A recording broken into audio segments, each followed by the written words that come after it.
আসসালামু আলাইকুম। সবাইকে ওয়েলকাম জানাচ্ছি পাপড়িস লাইফস্টাইলে। আমি পাপড়ি চলে আসলাম আবার একটি ব্লগ নিয়ে।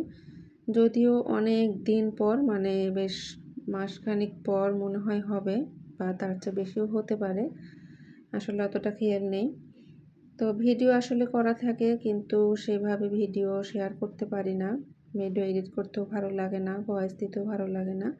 এই কারণে আর শেয়ার করা হয় না। তো যাই হোক, যেখান থেকে ভিডিওটি দেখছেন আশা করছি সবাই অনেক অনেক ভালো আছেন। আলহামদুলিল্লাহ আমি অনেক ভালো আছি এখন।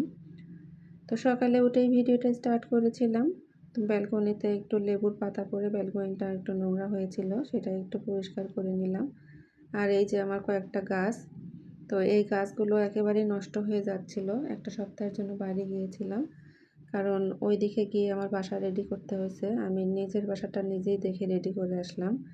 আসলে সবসময় আমি নিজের কাজ নিজে করতেই পছন্দ করি, অন্যর কাজ আমার পছন্দ হয় না। এই কারণে কিন্তু নিজের এলাকা হওয়া সত্ত্বেও আমি আমার আত্মীয় স্বজনদের বাসা রেডি করাইনি, আমি রেডি করে আসলাম। তো আলহামদুলিল্লাহ বাসা পেয়েছি। তো এখন এই যে চলে যাবার কয়েকদিন পরেই, তো এই একটা সপ্তাহে আমার গাছের অবস্থা একেবারেই খারাপ হয়ে গিয়েছিল। ভেবেছিলাম বর্ষাকাল হয়তো কিছু হবে না, কিন্তু এসে দেখলাম একেবারে হলুদ হয়ে গিয়েছে। বিশেষ করে লেবু গাছটা একেবারেই হলুদ হয়ে গিয়েছিল, মরা মরা অবস্থা। হয়তো আর 2টা দিন হলে আমার গাছটা মরেই যেত। তো গাছে কিন্তু 2টা লেবু ছিল, আর একটা লেবু পড়ে গিয়েছে। 3টা লেবু ছিল, 3টার মধ্যে 2টা হয়েছে আর একটা পড়ে গিয়েছে পানির অভাবে। জিনিসটা দেখে আমার অনেক কষ্ট লাগছে।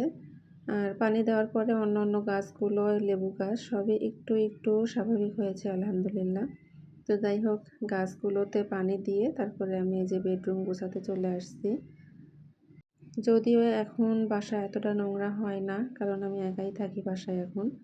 মেয়েকে বাড়ি রেখে আসছি, ও একটু ঘোরাঘুরি করে নিক। দেখা যায় সারাটা জীবন এই এসএসসি পর্যন্ত কিন্তু লেখাপড়া, বাসা, স্কুল, প্রাইভেট এগুলো নিয়ে থেকেছে, ওভাবে ঘোরানো হয়নি।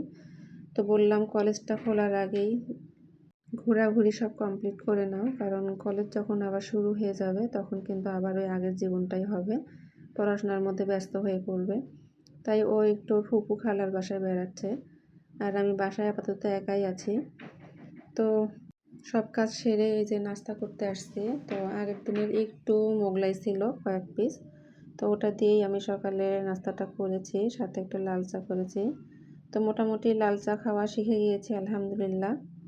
যদিও লাল চাটা খেলে আমার প্রবলেম হয়, তারপরেও খাচ্ছি। আস্তে আস্তে অভ্যাস হয়ে যাবে ইনশাল্লাহ, এই আশাতেই খাচ্ছি। তো চাটা খেয়ে তারপরে আমি দুপুরের রান্না সঙ্গে সঙ্গে বসে দিয়েছিলাম, কারণ ওই যে গ্যাস থাকে না। একেবারে যদি চুলাটা অফ করে দেয় পরে আর আমি গ্যাস চুলা অনই করতে পারবো না। এই কারণে চাটা নামিয়ে সঙ্গে সঙ্গে আমি ওখানে তরকারিটা বসে দিয়েছিলাম। চিংড়ি মাছের শুটকি দিয়ে কচুর মুখি রান্না করেছি। তো গ্যাস যেহেতু কম, একটা তরকারি বসে দিয়ে অনেক কাজ করা যায়। তো আমি এই যে অন্য কাজে চলে আসছি। আমার কিছু খুদ ছিল, তো সেগুলোতে একটু জরা পোকা লেগেছিল, আর কিছু পোলার চাউল সেইগুলোতেও একটু ওই যে কিরি পোকা, যেটা কালো কালো পোকা, তো সেই পোকাগুলো লেগে গিয়েছিল। তো তার জন্য একটু রৌদ্রে দিয়েছিলাম। চাউলগুলো আসলে অনেক দিন হয়ে গিয়েছিল, ওইভাবে খাওয়া হয় না। দেখা যায় যে একা মানুষ এতটা খাওয়া যায় না, আর এগুলো আমার হাজবেন্ডের পছন্দ। তো ও তো সবসময় থাকে না, ও যখন আসে তখন রান্না করি। এই কারণে একটু পোকা লেগে গিয়েছিল, তাই রোদ্রে দিয়ে এগুলো আবার ঠান্ডা করে তারপরে যে বক্সে করে আর জারে করে রেখে দিচ্ছি।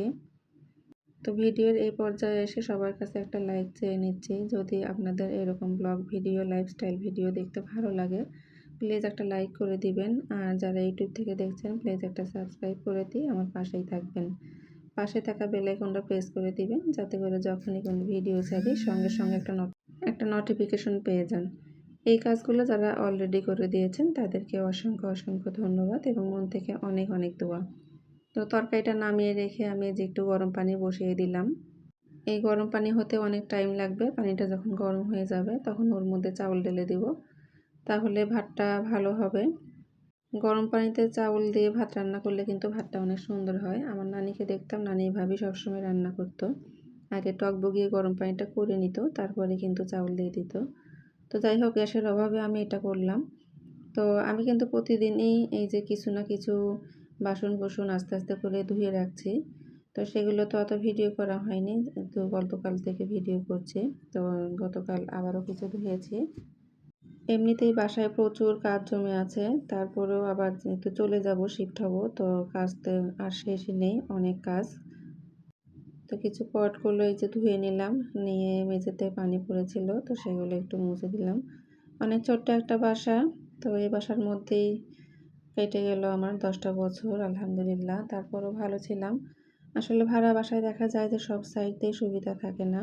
তো এই বাসাটাই কিন্তু আমার সবচাইতে প্লাস পয়েন্ট ছিল। আমার স্কুল কাছে ছিল এবং বাসার দক্ষিণ পাশ অনেক বাতাস ছিল, খোলামেলা ছিল। এই কারণে কিন্তু ছোট্ট বাসাটা আমি চেঞ্জ করিনি। অসুবিধাও ছিল অনেক, কিন্তু সুবিধাটাই আমার কাছে বেশি মনে হয়েছে, তাই আমি আর বাসা চেঞ্জ করিনি। তো ব্যালকনিতে ওগুলো সরিয়ে দিয়ে আসলাম, দিয়ে এসে তারপরে এই যে আবারও রান্না বসিয়ে দিয়েছি ভাতটা নামানোর পর। তো এখানে একটু মাগুর মাছ কষিয়ে নিচ্ছিলাম আমার জন্যই। এই চাষের মাগুর মাছটা অনেকেই পছন্দ করে না, অনেকেই মানে একেবারে নাক সিটকায়, কিন্তু আমার ভালো লাগে, তাই আমি রান্না করি বা খাই। আমার বাসার মোটামুটি সবাই এটা পছন্দ করে, সবাই খায়। তো এটা কিন্তু কষা কষা করে রান্না করলে কিন্তু একেবারে খারাপ লাগে না, ভালোই লাগে।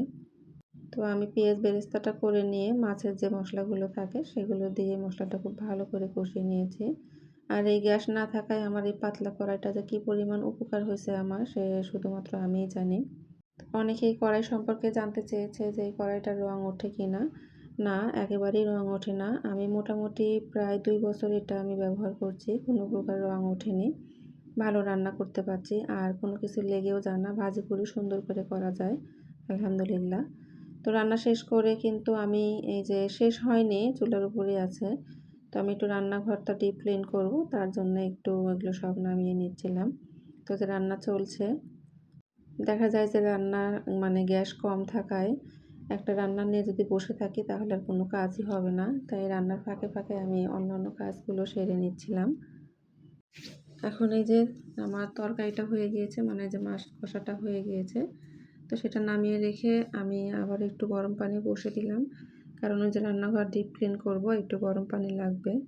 আমি রান্নাঘরের ওয়ালগুলোর, তারপরে জানালার গ্লাসগুলো সবসময় একটু গরম পানি, সোডা এগুলো দিয়েই কিন্তু পরিষ্কার করি। তাহলে খুব দ্রুত পরিষ্কার হয় এবং দেখতেও অনেক সুন্দর হয়, মানে ঝকঝকে হয় একেবারে, কষ্টটা অনেক কম হয়। তো এই রান্নাঘর পরিষ্কার করতে মোটামুটি আমার 2 ঘন্টার মতো টাইম লেগেছে। অনেকে হয়তো বলবেন 1 সপ্তাহ পর যেহেতু চলেই যাব, তাহলে রান্নাঘর ডিপ ক্লিন করার দরকার কি? তো 1টা সপ্তাহ তো আমি থাকবো, তো অনেক নোংরা হয়ে আছে, এই কারণে আমি ডিপ ক্লিন করছিলাম। আর আমার একটা অভ্যাস আছে, আমি যখন যে বাসা থেকে চলে আসি তখন সেই বাসাটা আমি আরও বেশি পরিষ্কার করে আসি, কারণ আমার পরবর্তীতে যে ভাড়াটি আসবে সে যেন বলতে না পারে আমি কেমন ছিলাম। তারপরেও এখানে আমি বিজনেস করেছি, জব করেছি, তারা যেন বলতে না পারে যে ম্যাম শুধু জব করেছে, বিজনেস করেছে, বাসাটা অনেক নোংরা করে ফেলেছে। তো এই কারণে কিন্তু আমি আরও বেশি করে পরিষ্কার করছি সব কিছুই। তো যাই হোক, আমি রান্নাঘর পরিষ্কার করে তারপরে আবার এই যে এগুলো শুকিয়ে গিয়েছে, তো সেগুলো উঠিয়ে রাখছিলাম।